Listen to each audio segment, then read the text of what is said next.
The first film studio in Wembley was Walter Daw before the First World War. It has no real connection with the Fountain Studios site.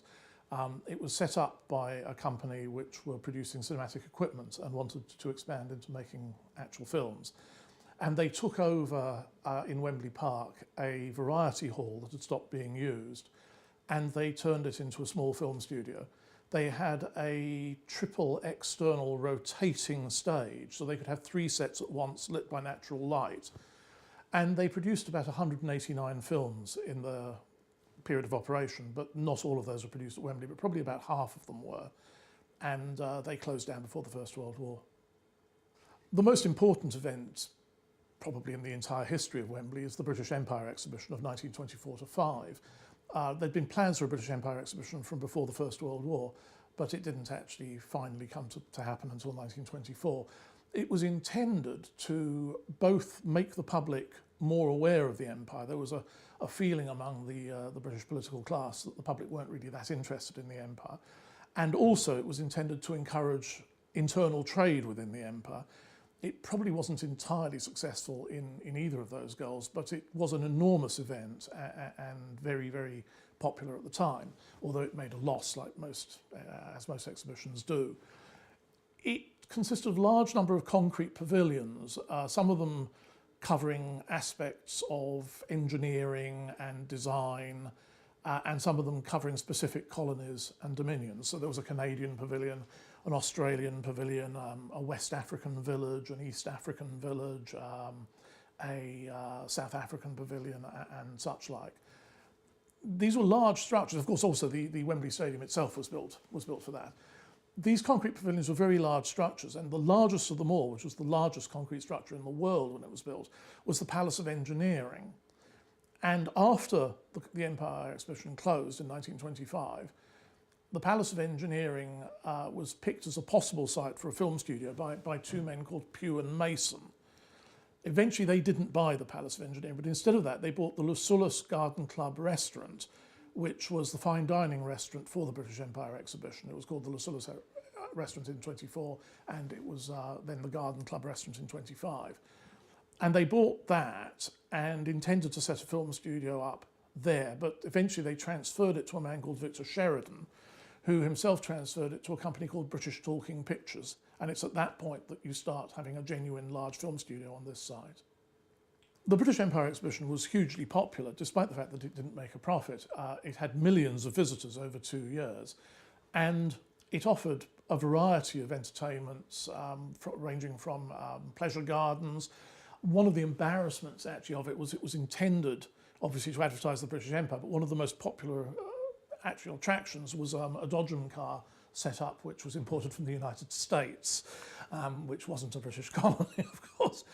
But it had this amusement park, it had these various pavilions, which both offered sort of an experience of what it was like to be in that country. There was a sort of mock-up of a railway train going through the Rocky Mountains in the Canadian pavilion. There was a imitation Australian sheep station in the Australian pavilion. But it also, of course, actually had people who effectively ran trade stalls, and also people who sold souvenirs of various sorts, including souvenirs made in the style, often in the country, but in the style of the colony that was being visited in that particular pavilion. So you got brassware from India, for example, and such like. It had various, effectively commercial pavilions. There was a Pears soap pavilion, which had a Palace of Beauty in it, which consisted of 12 actresses pretending to be famous beauties from history inside glass boxes, basically. So it was sort of like a human zoo of these ladies in glass boxes. And indeed, it had, in one of the African forts, I can't remember if it was the West or East African fort, there was an imitation African village, which you could visit. This was common at the time. These exhibitions have been described as human zoos, actually, in the sense that you would get people who were brought over from third world countries, as we would call them now, the colonies, and who were basically placed in a situation where they were made to pretend to be living in their own country, but always in a way that made them look more primitive than the country they were in performing. It had, of course, a large number of events in the the Empire Stadium itself, what became Wembley Stadium. There were pageants of various sorts, historical pageants. There was one where they had biplanes preventing a bombing attack on London. There was a huge Boy Scout jamboree, large numbers of really quite varied events. The 1924 exhibition was opened by George V, who made a speech in Wembley Stadium and then was sent a telegram which was sent around the world. He sent a telegram which went through all the various British colonies all the way around the world and came back to him in, I can't remember what, about a minute and a half or something of the sort. And of course it was closed by the Duke of York, the future George VI, and that is the scene that's recreated in the film The King's Speech, where he has considerable difficulty managing to enunciate his words, and that's the beginning of the story. Perfect. The Fountain Studios studio is on the site of the garden of the British Empire Exhibition and the fine dining restaurant of the British Empire Exhibition, which in its first year, 24, was the Lucullus restaurant, and in its second year was actually called the Garden Club restaurant. And in fact, if you look at the entrance of the Fountain Studios building, there are two lion heads, and those were the lion heads at the entrance of the British Empire Exhibition gardens. All the buildings at the British Empire Exhibition became redundant when the Empire Exhibition closed in 1925, and of course Arthur Elvin saved the stadium. Most of the other buildings were somewhat problematic in terms of their use. They were large and concrete, and in some cases looked like strange buildings from Malaya and such like. They demolished some. Some were actually taken apart and sent abroad. Well, one of them became a restaurant in Ireland, in fact. And some of them became light industrial units and such like. And the Lucullus restaurant was procured with the purpose of turning it into a film studios, but by two men called Pugh and Mason in 1927. I don't know if the Lucullus building was ever actually used as a film studio. It was procured by Pugh and Mason, who then fairly swiftly transferred it to a man called Victor Sheridan. Sheridan himself then transferred it to British Talking Pictures. Now, British Talking Pictures built a large purpose-built sound studio on the site. So I don't actually think that the Lucullus restaurant was ever actually used for making films. It was intended to be used for that purpose, but I think that the site was redeveloped by British Talking Pictures. British Talking Pictures built the studio that was on this site when they opened it as the first purpose-built sound studio in Britain, and it in fact had 3 sound stages, so it was a large structure, and elements of that survived certainly into the 1950s and possibly even until more recently. I'm not sure. British Talking Pictures opened it in September 1929. Though there had already been part of a sound cartoon, the first ever British sound cartoon, made on the site earlier in 29, a film called Horace the Harmonious Hound, which I have never seen. I'm not sure it exists anymore. So they built this studio and it opened, as I say, in September 1929. But unfortunately, they suffered a catastrophic fire a month later in October 1929, which caused at least £100,000 worth of damage, and that's at 1929 prices.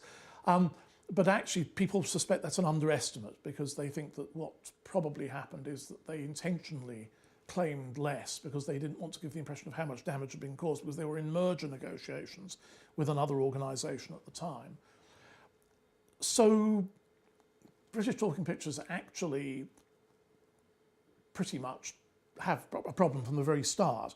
But prior to that fire, so in September, October 1929, 2 films were made here, which are the first 2 films made on the site. And the first one is called The Crimson Circle in English, Der Rote Kreis in German. It was an Anglo-German co-production based on a novel by Edgar Wallace. And it's partly in sound and it's partly silent. and they had to use two different directors, one for the silent segment and one for the sound segment. The second film was called Dark Red Roses and was directed by the same man who directed the sound segment of Der Rote Kreis, or of The Crimson Circle, and that's an entirely sound film. It's the first entirely talking picture made on this site. British Talking Pictures made these two films in 29, I believe, but then of course immediately after, in October of 29, there's a fire, and that had a considerably damaging effect on film production here. Only a couple of films were made in the next couple of years, and eventually the studio started going over to producing what were known as quota quickies. The 1927 Cinematograph Act created a requirement that a quota of films were produced within the United Kingdom. It's roughly the same as the French system now. But what happened was that American studios who were selling large numbers of films to the United Kingdom realised that an easy way to increase, or at least maintain, the number of films they were selling to the UK was to effectively produce films in Britain that were British films but were controlled by them. These became known as quota quickies, and they were cheaply made, sometimes short films, made by the British branch of an American studio, so that the number of American films coming in was the correct proportion of the number of films being shown in the United Kingdom. And from fairly early on, possibly because the damage caused by the fire prevented the studios here, British Talking Pictures studios, producing sufficient numbers of high quality British films, the studio began being used to produce quota quickies. In 1932, the studio was taken over by Fox Films, who later went on to become 20th Century Fox. In fact, it's a slightly complicated process. They started using it in October 1932. They took out a full lease on it in 34, and then eventually in 36, by which point they had become 20th Century Fox, they took it over altogether and actually owned it. Among the films Fox made here were The Black Tulip, which was released in 1937 and is based on the novel by Alexandre Dumas, and a film whose title I've always thought was very attractive, which is called Sexton Blake and the Bearded Doctor, which I must say I've never seen and I'm not sure anybody's ever heard of nowadays. The 1938 Cinematograph Act made it less profitable for Fox to produce quota quickies, so they stopped producing them at Wembley. Instead, they kept the studios and they became a service studio available for independent producers to make their own films on the site. Of course, in 1939, the Second World War breaks out, and that, to a significant degree, stops film production at Wembley. Ealing Studios made Ships with Wings here, which was released in 1941, but very few films were made here, and sections of the site were used by the Army Kinematograph Unit and by the Royal Air Force Film Unit. And while they were in the process of using the site, unfortunately, one of the military film producers was responsible for a second major fire in 1943, which caused considerable damage.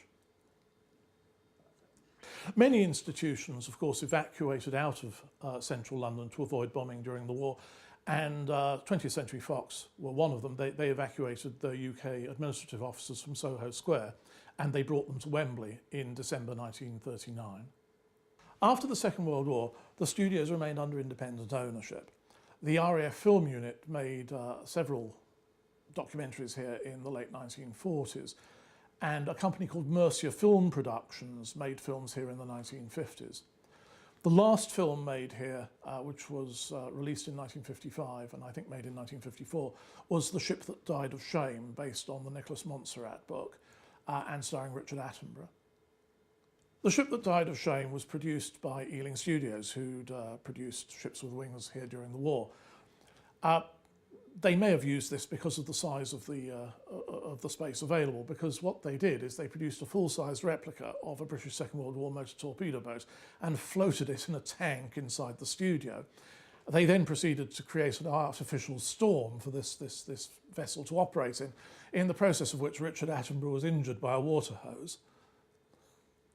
By 1954, when The Ship That Died of Shame was made here, the studios only had 2 permanent clerical staff. Everybody else was brought in by other studios to make films, and only one of the original 3 sound stages was being used. The The studios closed down in 1955 and were taken over by Associated Rediffusion, which was the independent television company that had been given the weekday franchise for the London area. Associated Rediffusion converted the film sound studios to television use, but they also planned to build a very large purpose-built television studio here, which they did between 1958 and 1960.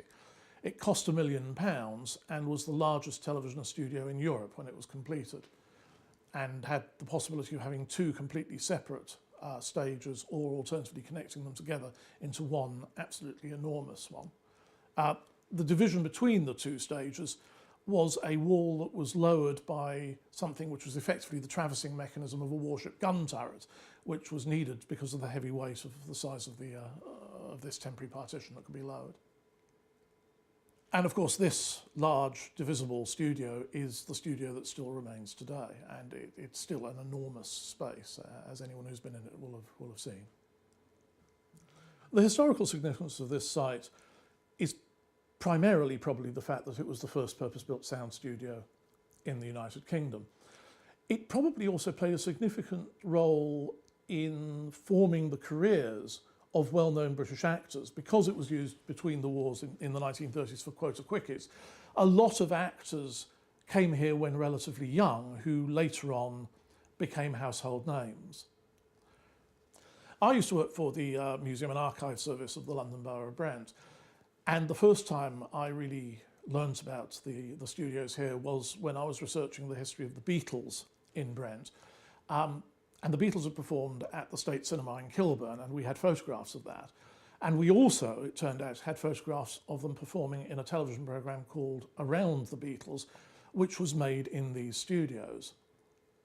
And it was particularly striking because, unlike most photographs of the Beatles, where they're dressed in their sort of smart, 1960s suits, a number of these photographs show them in Tudor dress, because they did a sort of parody of a Shakespeare play as part of this programme. And that was the first time I really noticed the existence of the studios here. If you wanted to look for a single word, I would connect with them, because probably of the fact that I primarily came to them through the fact that they were used for this Beatles programme, rather than first of all learning about the film here, although the word covers film as well. I would simply say entertainment.